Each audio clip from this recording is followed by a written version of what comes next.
Shalom, shalom. Call hello, Yahabashim Yahushai, Bahashim Kakadash. Double honors to the apostles and elders, a great millstone, and salutation to the Akim pushing this word in truth and sincerity.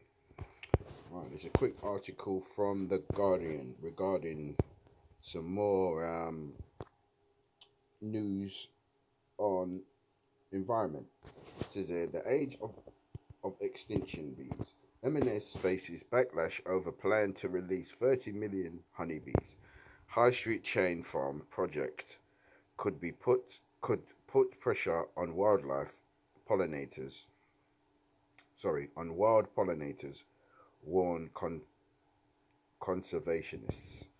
Okay, because what they're doing they're unleashing 30 million honeybees, and it says here honeybees can undermine biodiversity by out competing wild species such as red mason bees, hoverflies, and bumblebees, say ecologists. So what they're saying, they're going to become the dominant, and it's going to tip the environment. And it says here, in an attempt by Marks and Spencers to do good for the environment by releasing 30 million honeybees into British countryside has backfired, with conservationists warning the initiative could damage ecosystems and deprive wild pollinators of valuable food sources. The UK retailer has placed up to a thousand beehives on 25 farms to produce single estate honey for customers as part of its 5-year farming with nature program.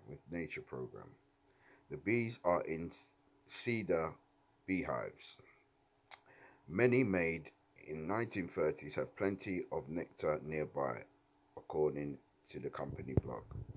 But the announcement has been met with dismay by some bee experts and conservationists. Such an sick opportunity missed M&S. This is greenwashed for bee washing at its most blatant, tweeted Gil Perkins, executive chief of Bumblebee Conservation Conservation Trust. Critics say M&S, Marks and Spencers should focus on restoring native inhabitants instead of releasing millions of honeybees, which are just one of the nearly 270 bee species in the UK, many of which are in sharp decline. They are actually ending up doing something that may damage the environment, said Matt Shardlow, head of the conservationist charity Bug Life. Okay, so Esau, because he's messed up the whole planet, yeah, he decides that, oh, I'm gonna try and be this great savior of the environment. So I'm going to unleash 30 honeybees, what they should have been there already, 30 million honeybees. It's only that you're in power that of um, the whole of nature itself is imploding.